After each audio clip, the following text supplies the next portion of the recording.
Salve cinéfilo entrincheirado, cinéfila entrincheirada. Eu sou o Nilvio Peçanha e este é o Cine Trincheiras. Antes de mais nada, eu quero dizer que assim, não sei por onde você está acompanhando este conteúdo, mas ele estará disponível tanto no nosso canal no YouTube, quanto em diversas plataformas aí de podcast. Portanto, quem estiver pelo YouTube, peço que curta, que se inscreva no canal, compartilhe, enfim, ajude aí o nosso trabalho a chegar a mais pessoas. E lembrando também que temos o nosso site, cinetrincheiras.com.br, onde lá vocês encontrarão notícias, críticas, entrevistas, enfim, uma série de materiais lá que eu espero que vocês também gostem, compartilhem, enfim, interajam conosco, né? Temos nossas redes também, só jogar lá o @cinetrincheiras, que você vai nos encontrar, né, no X, que também continuamos chamando aí de Twitter, no Instagram, enfim, vai lá, joga @cinetrincheiras que vocês nos acharão. E também, né, agora eu quero apresentar dois ilustres convidados que estarão aqui comigo. São dois escritores da Zona Oeste do Rio de Janeiro e são dois, né, um escritor e uma escritora de mão cheia. Então, quero iniciar apresentando meu grande amigo Peter Larrubia. Peter, que já é de casa, enfim, já esteve aqui várias vezes. Fala aí, Peter. Tá mutado, Peter. E aí, Nil, tudo bom? Ana Paula, boa noite. Boa tarde, bom dia, dependendo da hora que você estiver ouvindo, escutando. Obrigado pelo convite, cara, novamente. Estou feliz de estar aqui com vocês. Eu que agradeço, Peter, eu que agradeço. E, né, nossa outra convidada, né, como eu disse, a também escritora querida Ana Paula Beló. É Belô, né? De novo, eu tinha falado com o Peter que eu não ia cometer esse erro e eu acabei cometendo. É Ana Paula Belô, né? O nome se escreve Belote, né? Mas aí é Belô. Enfim, é a segunda vez aqui da Ana Paula no Cine Trincheiras, até porque essa é a segunda edição, né, desse mesmo formato, que daqui a pouco eu vou falar um pouco mais sobre ele, mas vamos lá, a presença da Ana Paula, da grande alegria. Por favor, Ana Paula, fale aí conosco. Oi, tudo bem? Boa tarde, boa noite para todo mundo. É um prazer estar aqui. A primeira edição foi muito legal, muito divertida. Tenho certeza que hoje vai ser igual. Acho que todo mundo vai gostar, ouvintes e convidados. Muito obrigada pelo convite de estar aqui novamente. Eu, igualmente, agradeço bastante, porque realmente, né, a primeira edição do seguinte, vamos apresentar essa jornada que a gente vai fazer aqui, né? O seguinte, o tema é livros que poderiam virar filmes. A gente fez a primeira edição, né? Foi no formato podcast, só com áudio, né? Então, a galera pode nos procurar ali no Spotify da vida, por outros agregadores, procurar lá o Cine Trincheiras e vai achar o nosso episódio falando sobre livros que poderiam virar filmes. Agora também com imagens, vamos falar também desse tema. O seguinte, nos primórdios do cinema, havia uma relação muito estreita entre a sétima arte e o teatro. Depois, o cinema começou a desenvolver uma uma identidade, uma linguagem própria, desenvolver um caminho, e foi ali se desvencilhando de quase uma relação de dependência que no início ele começou a desenvolver com o teatro.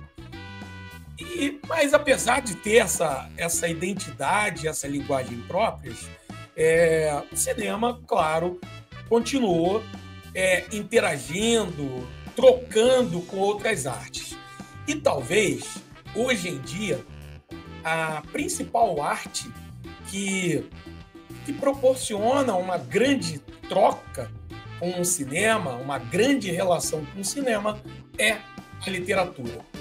Todos os anos a gente vê muitas adaptações de obras literárias chegarem aos cinemas, porém, sempre tem aquele livro que a gente leu, que a gente lê e pensa, pô, esse livro aqui, cara, esse livro daria um bom filme. Então, é por isso que a gente está aqui. Nós iremos falar de livros que poderiam virar filmes. Então, vai ser o seguinte formato. Serão 2 rodadas, onde cada um de nós vai falar de um livro que poderia virar um filme. E, enfim, a gente vai dar uns pitacos aqui, vai falar como é que poderia ser esse hipotético filme. Enfim, então vai totalizar aí 6 livros. E aí é bom que logo de cara já ficam também 6 indicações literárias, né? Da última vez eu fui embora cheio de indicação literária e acredito que a galera também aproveitou. Então, vamos lá. Então, vamos começar com o seguinte.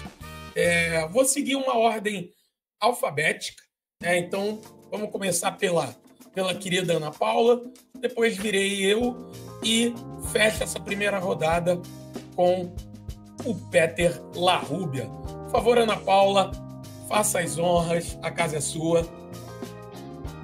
Oi, gente, de novo, né? Olha, para fazer uma lista para uma ideia como essa é super complicado, porque tem tanto livro que a gente pensa como seria no audiovisual, né? E também os que a gente já comentou na primeira edição.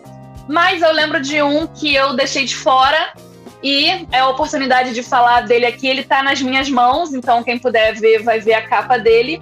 É de um autor libanês chamado Rashid Al-Daif e o nome é E Quem é Mary Streep? É da editora Tabla.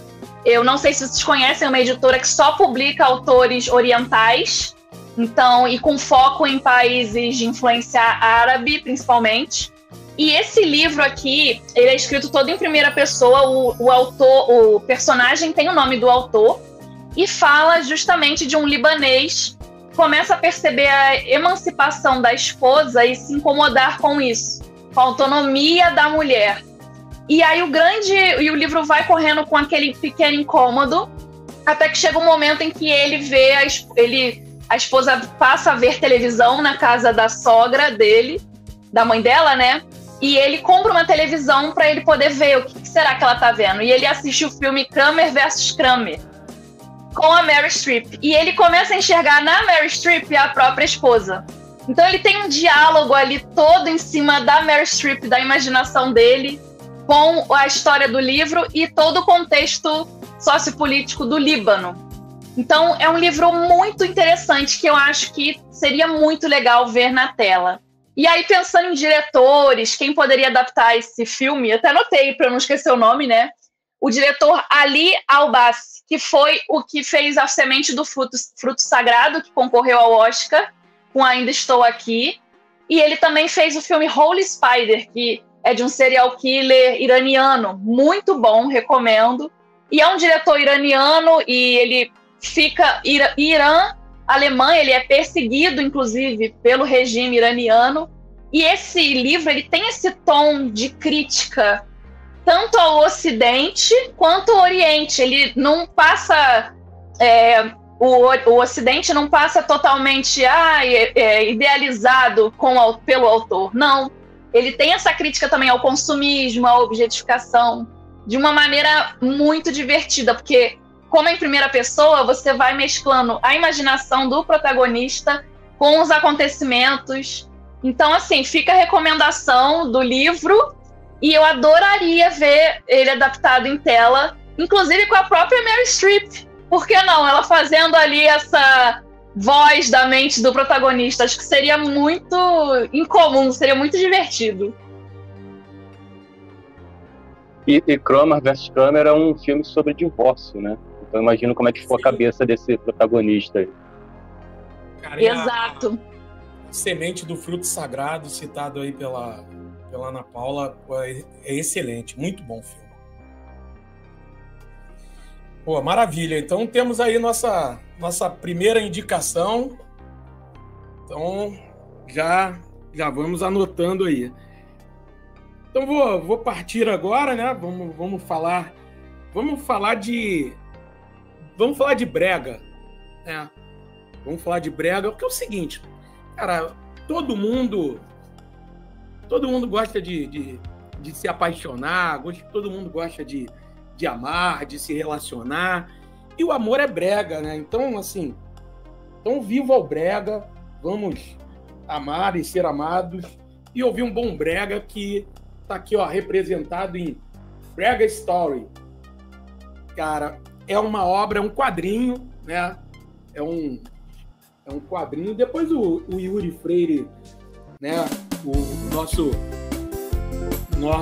editor e também DJ. Yuri, por favor, joga aí um bregão, um Reginaldo Rossi, um Amado Batista aí pra gente ouvir. DJ Yuri. Então, aqui é um quadrinho feito por Guidalt Júnior. E, cara, é um quadrinho maravilhoso, porque ele acompanha a trajetória de Wanderson Júnior, que, cara, que tem um visual muito parecido, mas muito parecido com o Reginaldo Rossi, cara. Inclusive, ele se auto-intitula o Rei do Brega, né? Que é também, né, um paralelo ali com o próprio Reginaldo Rossi. Só que, assim, e é uma coisa que, assim, é um cara que é o protagonista, mas é um protagonista cheio de conflitos, e ele traz esses conflitos, traz essa contradição pra gente, porque é um cara super carismático, é um cara que já é da velha guarda do brega, e ele tá tendo que lidar com uma transformação aí, surgindo tecnobrega, tecnologia e tudo mais, e isso tá fazendo ele ficar ultrapassado, tá fazendo ele ficar esquecido, né? Surgem novos elementos, uma banda nova que está estourando, que é o Amor Gostoso, lá do Bruno Estrela, que é o personagem lá, que ele odeia o cara. Então, assim, e aí, no meio disso, a gente vai se afeiçoando ao Wanderson Júnior. Só que, cara, o Wanderson Júnior, ele é um cara que pratica uma série de coisas super condenáveis e algumas até bem pesadas, que eu não vou revelar aqui para, né, não cair em terreno de spoiler e tal, mas são algumas que, inclusive, depois deixam a gente com um certo um certo incômodo de ter gostado dele, ou de, porventura, de repente, até o fim da obra, tu continuar gostando dele. Mas é isso. Mas é um cara contraditório. E, assim, o traço do Guidalt Júnior é maravilhoso, que é um traço que ele lembra um rascunho.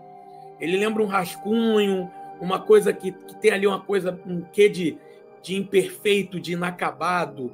E isso meio que retrata também a realidade, que todo mundo... O Wanderson Júnior é um cara...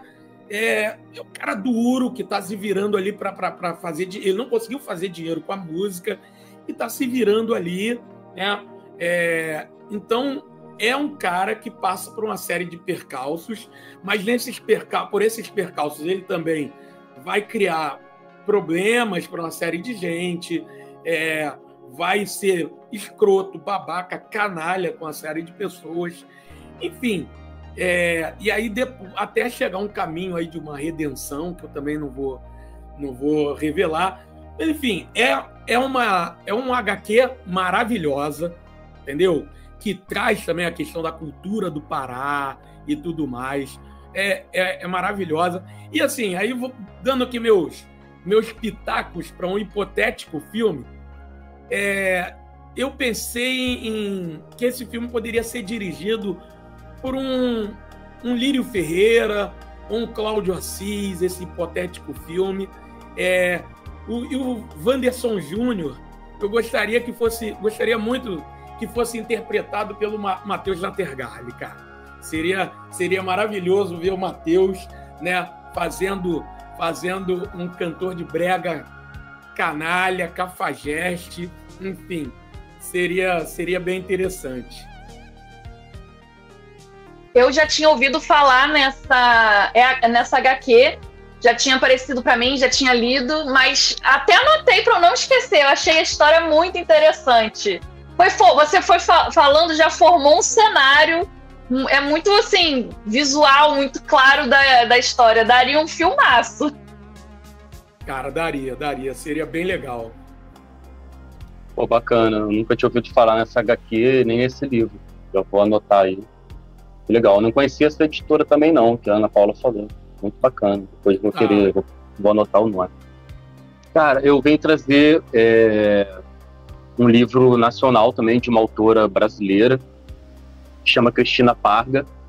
O título do livro é Clear Blue Blues. É um título genial, mas assim, deixa eu fazer uma pesquisa. Vocês sabem o que é Clear Blue? Ana Paula também não sabe? Não, não sei. O livro não sabia, tudo bem. Eu não sabia, eu também não sabia quando eu conversei com ela. Clear Blue é teste de gravidez, né? E o título do livro é Clear Blue Blues, o blues do Clear Blue, porque conta a história, né? É uma história autobiográfica. A Cristina Parga é uma escritora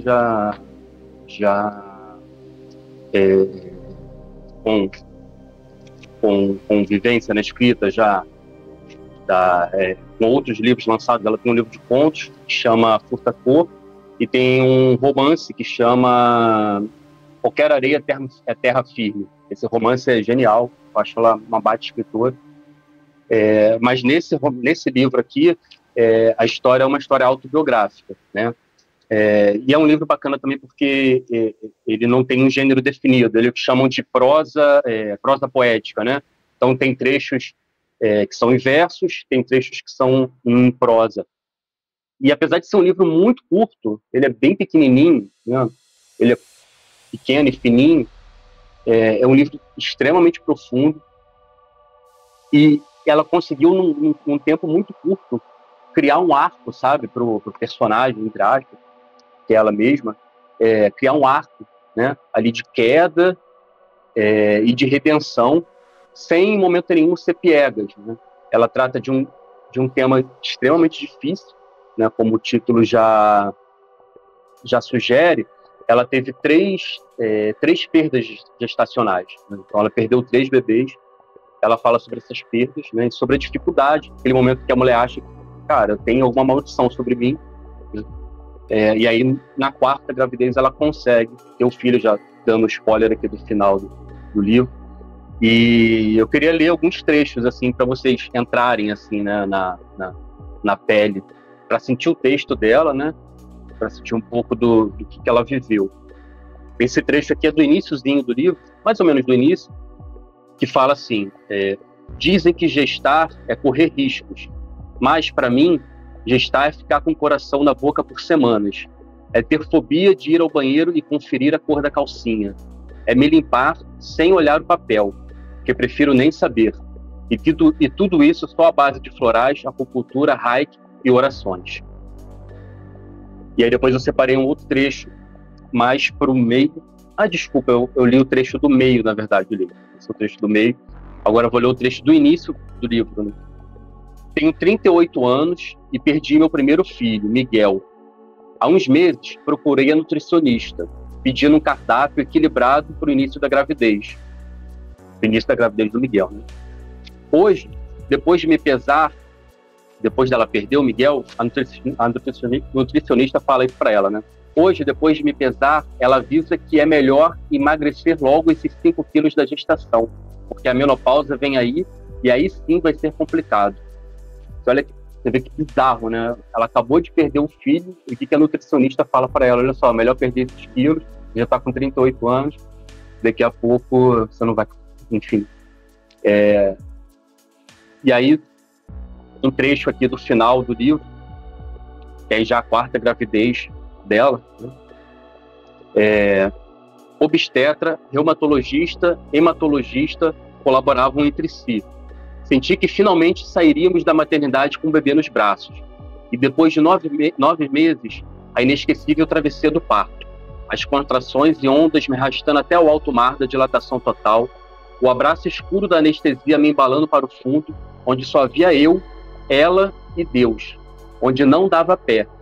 Eu e ela lá no fundo. Deus, os médicos e o pai como testemunhas. Tive que mergulhar lá nas profundezas para buscá-la. Foram 36 horas de trabalho de parto, dilatação 10 e nada de bebê nascer. Fomos para a cesárea de emergência e ela submergiu, o corpo roxo rastejando para o meu peito, os olhos abertos num azul verde cinzento, como o céu em tempestade. Cara, acho que esse livro é lindo. Ela trabalha assim, a experiência dela de uma forma muito, muito crua, sabe? Ela se expõe de uma forma muito crua. Por isso também que o livro é tão importante, eu acho, né? E lida com um assunto que é muito tabu, né? Ela tem até uma parte do livro que ela fala, enquanto ela estava nessas 3 tentativas, ela fala do sentimento dela que ela tinha quando ela viu uma grávida, né? Ao mesmo tempo que ela invejava, ela sentia raiva daquela pessoa, e ela sentia muita culpa por sentir raiva daquela pessoa, que ela se sentia amaldiçoada, que ela não conseguia... Enfim, é um livro onde ela trabalha esses conflitos de uma maneira muito humana, muito tensa, enfim, muito poética. E para a direção do filme, cara, eu acho que seria perfeito esqueci o nome dela, a diretora brasileira que fez o documentário Democracia em Petra Queda. Costa. A Petra. Vocês já viram um filme dela que chama... Não é o Helena. O Helena é sobre a irmã dela. Já viram a Helena? Helena é tenso. Helena é sobre a irmã. Mas tem um outro filme que é sobre uma... Isso, Homem e a Gaivota. Que é sobre a moça que engravida, mas tem que trabalhar e abre mão do trabalho, né? Cara, pela gravidez. Muito bom. Então eu acho que ela seria perfeita para filmar essa história, tá? Muito bom mesmo. Eu achei lindo os trechos que você leu, já gera um aperto assim no peito. É de que ano esse livro? É do ano passado.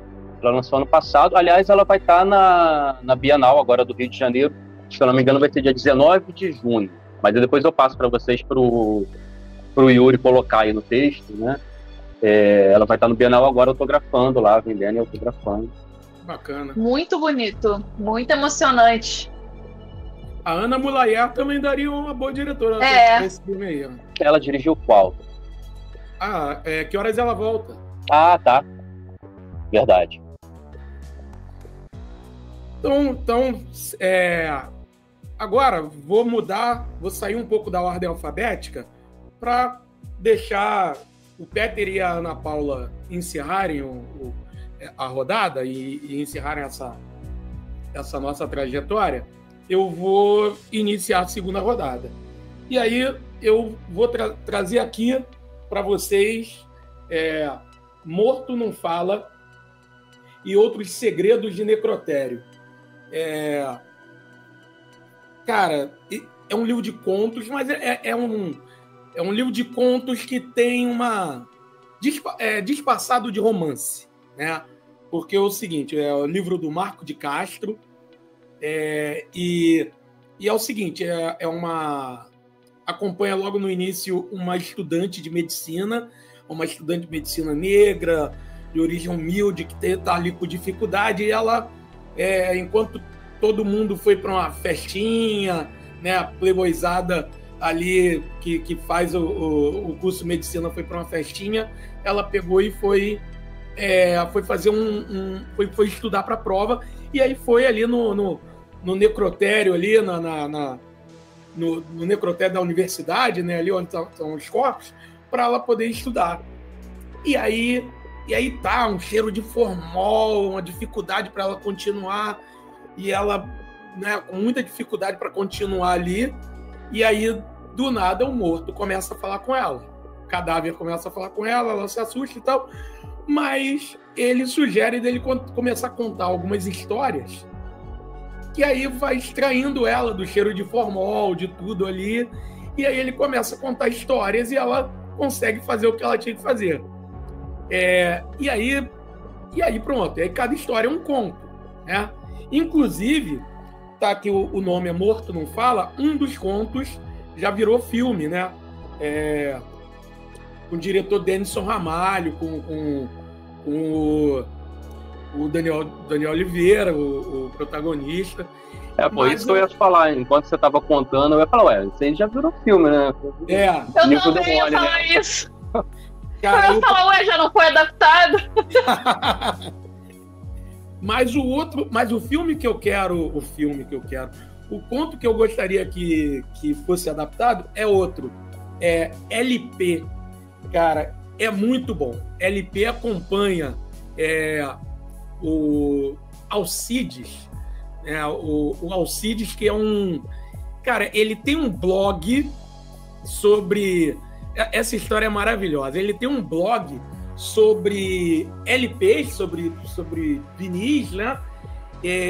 Só que é o seguinte, não é um mero blog sobre LPs, né?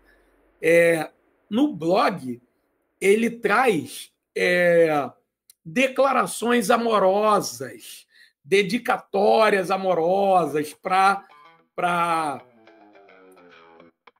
diamantes, né? de pessoas para suas, né? Suas pessoas amadas e tudo mais. Aí, novamente, voltando no brega. E vai voltar o brega aqui também. Hoje eu estou muito brega. Eu tinha que ter vindo com uma outra camisa. Eu vim aqui mas como é o... Eu acho que você está apaixonado, hein, cara? Estou apaixonado. Como é uma questão de literária, eu estou aqui, ó, com baleia aqui do nosso querido Graciliano Ramos, né? O personagem de Vidas Secas. Vim com a camisa, mas acabou que nem aparece. Era melhor ter vindo com a camisa mais escalafobética para, né, ficar brega também. Mas, enfim.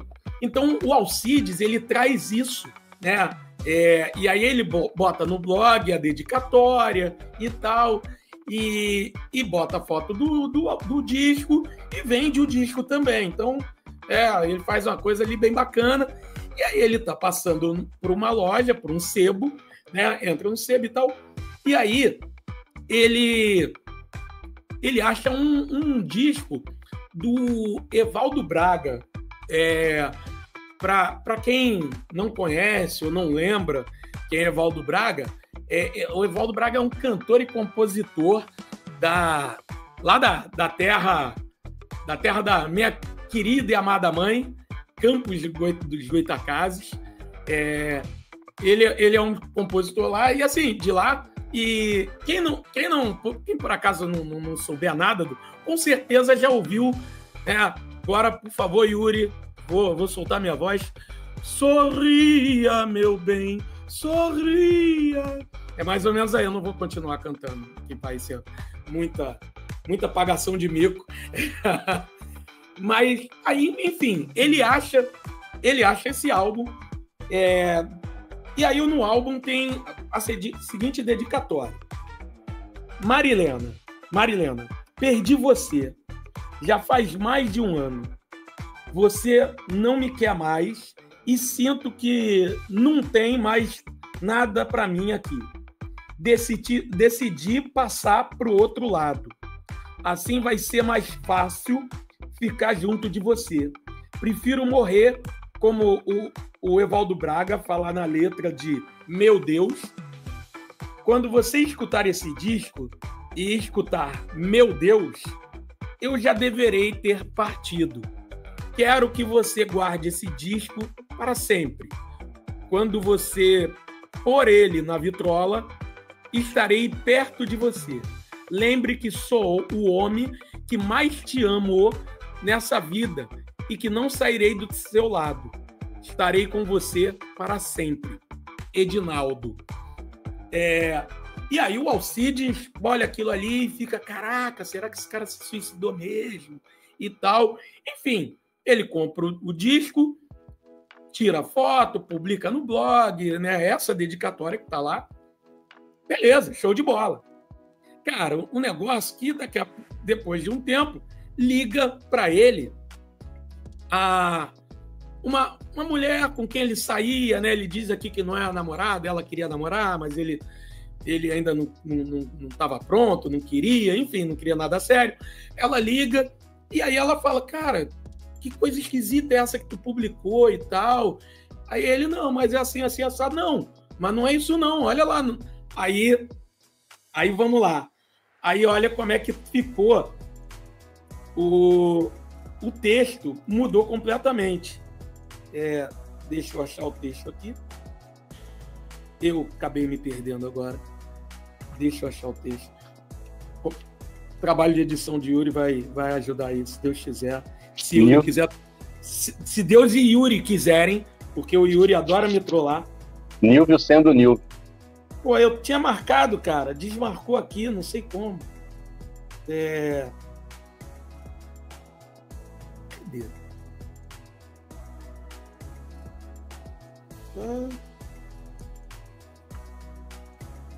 Achei. Tá aqui. Marilena. Vamos lá. Yuri.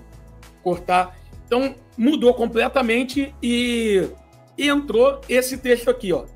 Esse texto que foi parar no blog. Marilena, você não merecia o que fiz por você. Sua vaca, filha da puta, né? Esse disco é seu e vai voltar para você. Aí a gente vai acertar as contas. Fui uma besta de acreditar em você.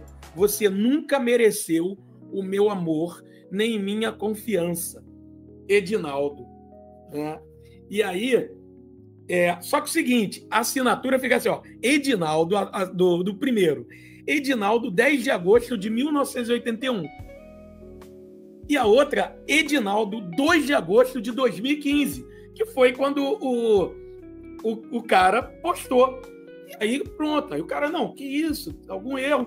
Cara, e aí o seguinte, a partir daí, o que a gente vê é o Alcides, né, o dono do blog e tal, entrando numa maldição ali que ele tem o disco porque quer ir parar na mão da Marilena. E aí ele começa a assombrar o Edinaldo, e aí a gente vê ele entrando numa coisa de assombração, de possessão e tudo mais. Cara, é uma história que ela é um terror, bem terror. E é muito boa, muito bem construída, né? Aí tem pai de santo que entra na história, tem um monte de coisa. Cara, e assim, eu poderia ver essa história sendo levada para o cinema de duas maneiras.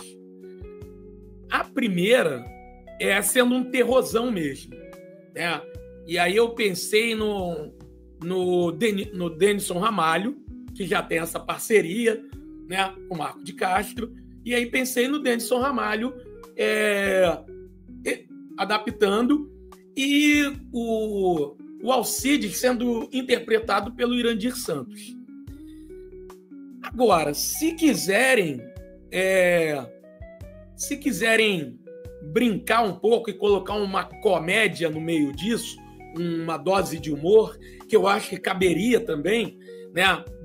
Fazer um bom terrir, né? Um terror com comédia, cara, daria para colocar na mão do Rodrigo Aragão, que é outro grande nome do nosso terror, ou Paulo Biscaia Filho, que é um cara que também trabalha muito bem terror com comédia. E aí, vou dar uma viajada aqui, as pessoas não conhecem, mas o Peter conhece, que é Michael Menezes. Então, quem quiser, procure o Instagram. O Yuri pode botar aqui o @Michael Menezes, que o cara também ele tem, né? Ele vende discos, é o cara por trás da Paraíba Records, e, enfim, e cara, seria maravilhoso ter o Michael Menezes interpretando o Alcides num hipotético filme que misturasse terror com comédia.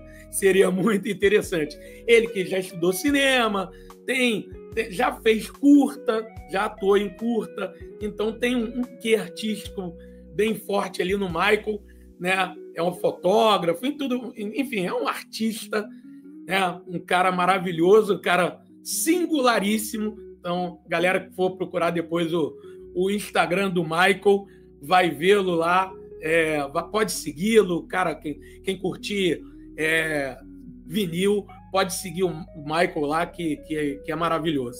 Enfim, é isso aí. Passa a bola agora pro Peter, e aí a gente fecha essa segunda rodada com Ana Paula. Então, a minha segunda escolha é um livro que eu li, acho que foi ano passado, ano retrasado, totalmente por acaso, vi alguém indicando na internet, e peguei, cara, já pulou um dos 5 melhores livros que eu já li na minha vida, assim, disparado. Fantástico, maravilhoso. Inclusive, a autora, ano passado, totalmente zebra, ela ganhou o Nobel, né, de literatura. Ela nem estava na listagem Nobel, de repente ela foi escolhida. Que é esse livro aqui, A Vegetariana, da autora sul-coreana Han Kang. Livro fantástico. Quando eu peguei um dos melhores aberturas de livro da história. Deixa eu ler só o primeiro parágrafo aqui para vocês sentirem. A primeira parte da história é em primeira pessoa e é um homem falando, né? Acabei me casando porque ela não tinha nenhum charme especial e também por não ter notado defeitos muito gritantes. Uma personalidade dessas, sem frescor, brilhantismo ou refinamento, me deixa confortável. Não sentia necessidade de bancar o inteligente para conquistá-la e não precisava correr tentando não chegar atrasado aos nossos encontros. Tampouco sentia complexo de inferioridade ao me comparar com os típicos galãs dos catálogos de moda. Ganhei uma barriguinha já na segunda metade dos meus 20 anos. Meu corpo não desenvolvia massa magra, nem mesmo com meus repetidos esforços de me exercitar. Até meu pênis pequeno, que costumava me deixar um tanto apreensivo, parou de me incomodar quando eu estava com ela.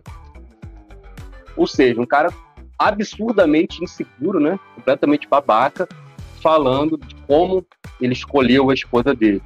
E a esposa dele, na verdade, é a personagem principal do livro. E o mais interessante, o livro é dividido em 3 partes. A primeira parte é o marido dela que conta a história, que fala sobre ela.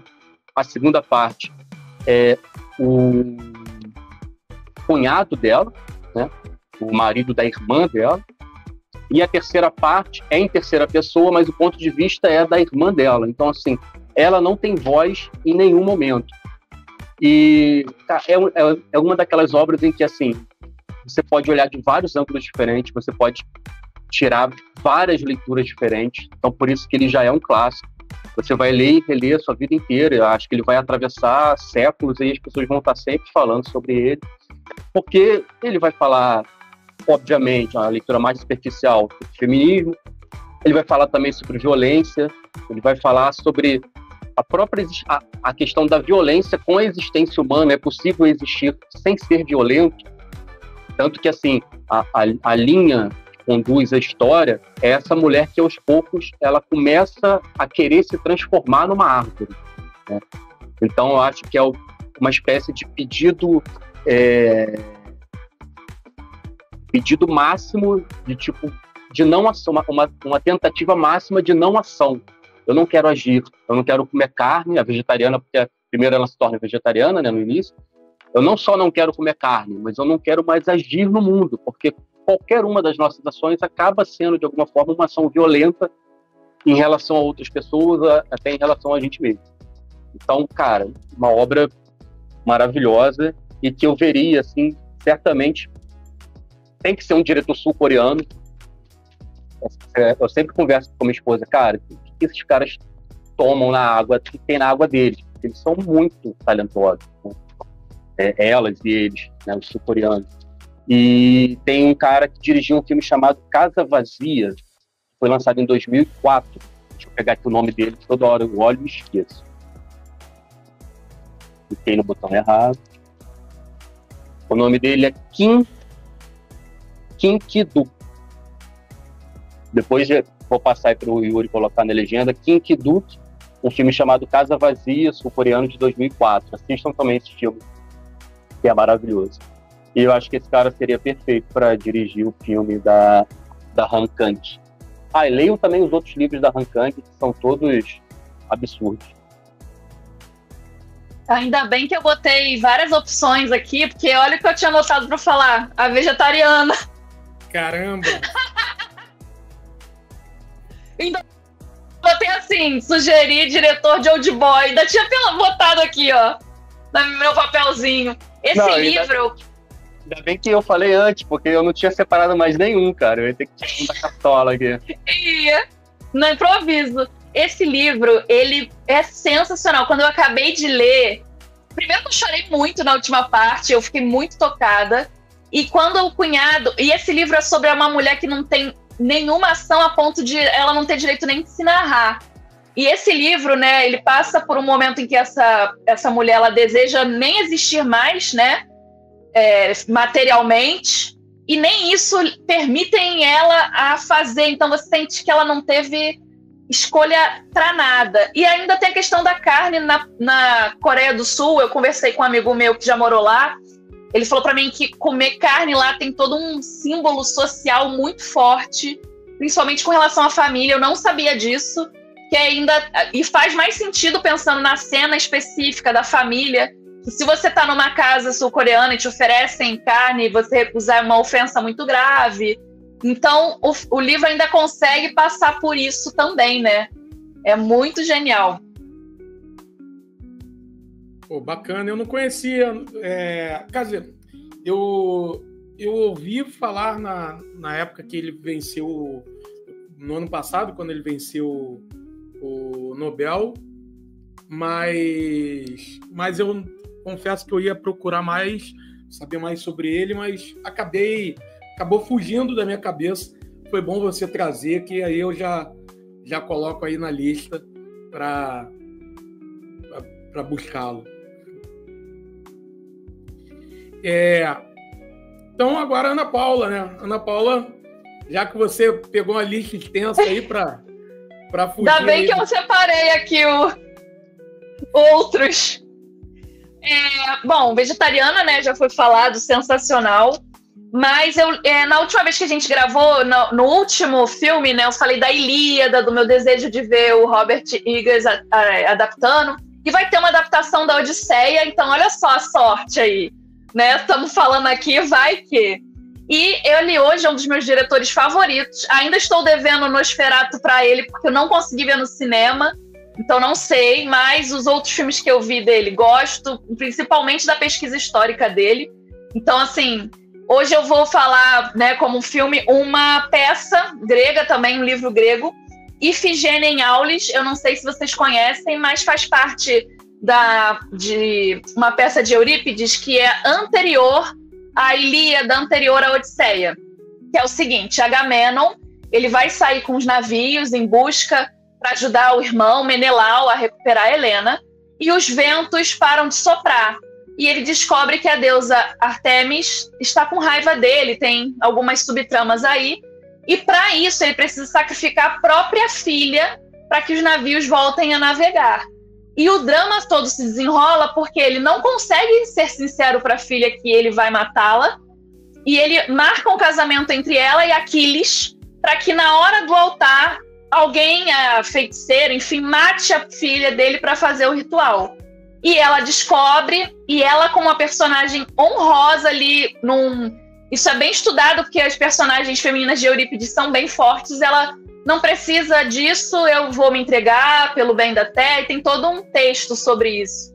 E é bem assim, cru, é bem sangrento, bem cruel. A mãe, né, amaldiçoa, a esposa de Agamenon o amaldiçoa porque ele está sacrificando a filha de uma forma terrível, queimando ela viva ali, ela promete não gritar. Então, essa é uma peça que não... Eu até busquei adaptações antigas que nos anos 60, né, chegaram a ter várias, e dessa peça específica eu não encontrei. Eu acredito que por ter esse teor muito pesado de assassinato cru, e a censura, né, dos anos 60 não costumava ir tão fundo assim. Então eu pensei logo no Robert Eggers, que eu já falei dele na última vez, vou falar dele aqui de novo, para adaptar essa história, e de uma forma que, igual eu citei do Homem do Norte na última vez, tem aquele tom do teatro, aquelas falas que você vê que não são tão naturais, mais rebuscadas, mas que as imagens, né, não sejam tão teatrais, não é aquela câmera parada, as ações acontecendo. Pelo contrário, é toda uma ação, um movimento de guerra ao fundo. Então, eu adoraria ver essa peça adaptada, já que está na onda aí da Odisseia, quem sabe não pode dar uma ressuscitada em outras peças, né, gregas assim. E o nome é esse, Ifigênia em Aulis. Ifigênia é o nome dessa personagem que morre, e Aulis é a praia, né, em que acontece o sacrifício da personagem. Ana Paula, só me permita uma breve correção, porque o Robert Eggers, ele não vai adaptar a Odisseia, não. Não, é o Christopher Nolan, isso. É porque na última live que a gente fez, eu falei que ele adaptaria...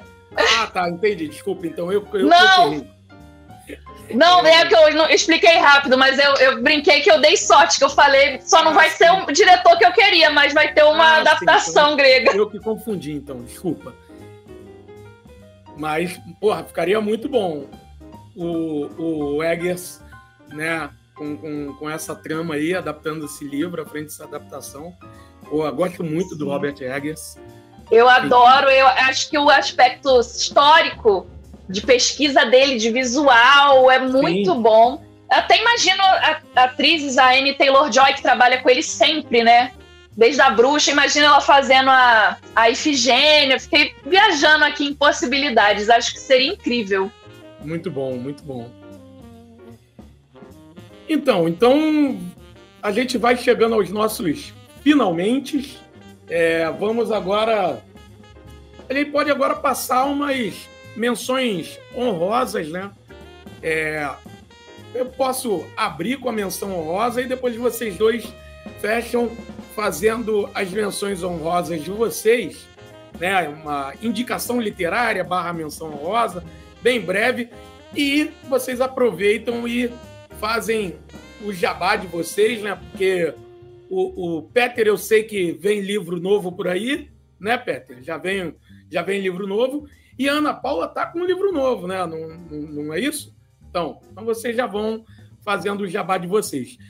A minha menção honrosa é que galera que acompanha, várias vezes eu cito a Ana Paula Maia aqui. Então, cara, não dá para não citar a Ana Paula Maia. Da última vez eu citei a Ana Paula Maia, né? E agora eu vou citá-la novamente. E vai ter um filme. Vai ter um filme, né? Tá para sair. O filme já estreou no Festival de Cinema do Celton ano Mello. passado. Que é o Enterre Seus Mortos. Ele já estreou, mas em circuito ele ainda não estreou. Ele tá para estrear esse ano. Então, aguardando aí. Que vai estrear, porque é Globoplay, né? É uma produção da Globoplay, então vai estrear. Mas aproveitar aí, dar a dica aí para Globoplay também, de repente, levar ao cinema De Cada 500, Uma Alma. Pô, é o penúltimo livro dela, né? Tem um livro mais recente, mas se eu não me engano, De Cada 500, Uma Alma é o penúltimo. Cara, eu acho maravilhoso, tem toda uma temática ali apocalíptica, religiosa, espiritualista, enfim, eu acho que ficaria bem legal sendo adaptada. Então, vamos aí, fica aí uma ideia aí, de repente a Ana Paula Maia correr atrás, de repente ela mesmo roteiriza, já que ela também é uma roteirista, e joga aí na mão de um diretor, uma diretora, quem sabe. Vamos lá, fala aí, Ana Paula, para fechar com o Peter agora. Bom, Dimensão Honrosa, eu acho que até tá aqui, deixa eu ver, eu tinha separado... tá. Eu gostaria, mais uma vez, né, tô falando de livros orientais, não sei se vocês conhecem o Salman Rushdie.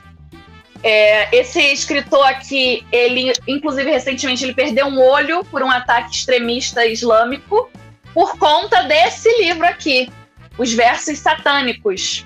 E eu adoraria ver esse filme em adaptação, justamente por toda a história dele, além da própria história. E eu recomendo muito a leitura. Por quê? Diz, né, toda a lenda, toda a teologia islâmica que Maomé, né, escutando os versos do anjo Gabriel, o diabo teria o enganado e ele ouviu versos satânicos de coisas que depois foi descartada. Não, isso aí tá errado. E aí o Salman Rushdie pega isso, faz uma brincadeira e divide em 2 personagens aqui que vão discutindo a respeito desses versos. Um é um ator muito famoso e outro é um cara super pobre, e eles escutam esses versos satânicos do anjo, entre aspas, né, um demônio, que se diz o anjo Gabriel, e a história entra em um surrealismo hilário. Um deles vira uma cabra, e aí ele vira uma cabra e ele tem que convencer as pessoas que ele não é demoníaco, e todo mundo vai atrás dele. Então tem um certo humor aqui, tem essas críticas aí a coisas das sociedades islâmicas, né? O autor é paquistanês, e ele é proibido hoje de entrar em vários países por conta desse livro, porque ele faz sátiras muito engraçadas e surrealistas sobre esses temas. Então, assim, vale muito a pena ler, é muito engraçado, fica como menção honrosa, porque ele é até difícil, eu não sei como ele seria na TV, o surrealismo dele, porque esses 2 personagens distintos se encontram num acidente de avião, tem um momento que isso no livro. Então, assim, é muito legal, recomendo a leitura e quem sabe, né, adaptar. Eu tô vendo aqui que ele é ameaçado de morte no Irã, inclusive. Isso aí. Anunciou tem uma fala... que eu matasse. Isso aí. Qualquer radical que o matar vai ganhar ainda um dinheiro. Ele não pode entrar no Irã. Esse livro foi proibido em vários países e aumentou as vendas. Sempre assim, né? E aí é muito bom, assim. Recomendo a leitura. Ele é muito engraçado. Aí, Peter, vê se tu arruma aí uma recompensa pela sua cabeça, cara, para aumentar as vendas. Eu tava pensando nisso agora. Queria que meu livro fosse proibido no Brasil. De repente seria uma... Cara, como recomendação, um livro que eu li recentemente, que me impressionou muito, gostei muito, foi um que chama O Céu dos Suicidas, de um autor brasileiro que chama Ricardo Lísias. Eu nunca tinha lido nada dele, peguei por acaso também, e eu gostei muito do trabalho que ele faz com a linguagem. Assim, ele faz parecer muito simples, sabe aquele escritor, aquele texto que você lê, parece que seus olhos estão deslizando assim, sobre as frases, pois o texto flui com facilidade, né? Ele faz parecer ser simples, mas eu imagino que deve ter um trabalho danado ele reescrevendo para atingir aquilo ali. Então, eu recomendo, eu não sei nem como é que seria filmar esse livro, acho que nem seria interessante, mas o livro é muito bom. Céu dos Suicidas, Ricardo Lísias, minha recomendação. E eu estou lendo agora A Marca Humana, do estadunidense Philip Roth. Eu estou na metade do livro, então não posso falar totalmente dele ainda, mas estou achando maravilhoso, cara. Quando chega ali em 25% do livro, mais ou menos, tem uma virada. Você já leu, Ana Paula? A Marca Humana? Tem uma virada no livro, você fala assim, what the fuck? Porra é essa, cara? Sabe? Maravilhosa a virada. E até agora leitura eu tô achando tudo muito bom, assim. Eu não sei como não virou filme esse livro. Eu também não pesquisei, de repente tem, mas eu acho que não. Já teve livro dele adaptado pelos irmãos Coen, mas a Marca Humana não foi adaptado. Eu acho que não, mas, cara, daria um filme. E assim, cara, um trabalho sobre racismo fantástico. Essas são minhas duas dicas. A Marca Humana, do Philip Roth, e O Céu dos Suicidas, do Ricardo Lízias. Pô, maravilha, maravilha. Então agora eu peço para vocês fecharem aí com os jabás de vocês. Fala aí, Peter. O jabá. Esqueci do jabá. Solta aí. Eu tenho o livro que eu lancei em 2023, chama R$10 um maço de cigarros, que ainda está à venda lá no site da Patuá, tem na Amazon também. E agora, mês que vem, maio, mais provável em junho, eu estou lançando o meu quarto romance, que vai sair pela editora Patuá. E aí o lançamento deve ser lá na Feira do Livro em São Paulo, mas aí mais para frente eu vou avisando. E já tem título, o livro se chama Dos Quatro, Nenhum Sentou à Cabeceira, e conta a história de um casal que tem dificuldades em engravidar, mas é um casal que tem muito mais dificuldade ainda de comunicação. E como os dois têm medo de ser a pessoa infértil, né, de ser o culpado, entre aspas, eles não conversam sobre isso, né, por conta desse medo. E eles acabam adotando uma criança, mesmo que no íntimo nenhum dos dois quisesse adotar. Os dois queriam realmente ter um filho legítimo. Tá? E a história do livro é a história sobre essa relação conflituosa que eles acabam desenvolvendo com esse filho adotado. Muito bom, cara. Tô já na expectativa lá no alto. R$10 e um maço de cigarro, pô, gostei bastante. Então, já fica aí a expectativa. Vai, Ana Paula. Bom, O Mundo Cão, que é meu último livro, tá na Amazon, tá na Wiclap e também pela Amazon, que você pode comprar sob demanda, né? E é um livro que eu gostei muito de escrever. Eu sempre falo dele agora nas redes, né? Mas esse ano, em julho, eu vou lançar um outro livro que vai especialmente pro Prêmio Kindle. Já tem título também, Silêncio em Moscou. E eu tô fazendo toda uma pegada lá no Instagram, né? Por que vai ser 30 de julho e tudo. Então, tem um tema... Continuo dentro do tema de crime, que é o tipo de literatura que eu gosto de escrever, mas agora por um outro olhar. Então, convido todo mundo a seguir, acompanhar e ler também Mundo Cão, que é o meu último livro lançado, que foi um trabalho conseguir botar ele para vender físico. Caramba, mas deu tudo certo. Então, assim, tá legal, vale a pena ler, ele tá muito bonito. E a versão digital, né, disponível aí para quem tiver Kindle ou outro e-reader aí. É isso que eu ia perguntar a você, porque eu sei que da última vez que a gente, né, teve esse encontro aqui, o teu livro mais recente à época só estava no meio digital, não era isso? Não foi isso? E aí agora eu ia perguntar se também tinha no meio físico. Agora tem. Então eu vou atrás desse, porque eu confesso que eu sou um cara que ainda tem uma certa resistência com um livro no meio digital. Não, muito bom, assim, eu prefiro o físico também. E, assim, foi pro trabalho. Eu queria ele físico, até porque acho que faz sentido, a capa, todos os elementos ali. Deu trabalho, mas foi. Então, vai lá, aproveita. Tá disponível ou no site da Wiclap ou na Amazon mesmo. Ah, beleza, maravilha. Gente, então, chegando ao final dessa jornada aí de livros, filmes, livros que poderiam virar filmes, quem sabe virarão. Enfim, quem sabe virarão aí quem sabe um deles vire pelas mãos de Robert Eggers, né?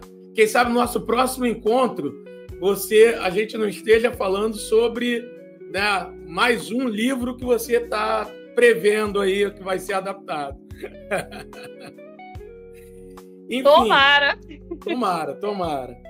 Então, pessoal, eu gostei muito e agradeço imensamente a você, Peter, a você, Ana Paula, por terem aceitado o convite. O Peter com esse coraçãozinho tá maravilhoso. Cara, os sul-coreanos dominar o mundo, cara. Coreia do Sul, cabeça. É isso. Vamos. Mas eu espero que eles dominem o mundo quando virarem uma só Coreia, né? Aí, enfim, a gente... De preferência. Uma só Coreia, né? Aí sim. Então, que a Coreia unificada seja comunista, né? Porra. É isso, que a Coreia unificada desgarre das mãos imperialistas, né? Enfim. Mas, gente, eu agradeço imensamente novamente. Obrigado, Ana Paula, por ter aceitado. Obrigado mesmo, vocês dois maravilhosos. E já vamos pensando aí numa terceira edição. Livro é o que não falta, né? Leitura a gente vai ter aí, então, com certeza, em algum momento virá uma terceira edição aí. Quem sabe aí a galera pode pedir aí, ó, se estiver assistindo pelo YouTube, pode colocar aí um livro que você gostaria de ver adaptado, que ainda não foi adaptado. Enfim, comente aí algum livro que a gente falou aqui, que a gente comentou. E comente aí se você quer, se não quer uma terceira edição. Enfim, vamos interagir, que vai ser maravilhoso. Ok, gente? Beijo no coração de todos e todas. Obrigado, Ana Paula. Obrigado, Peter. E até a próxima.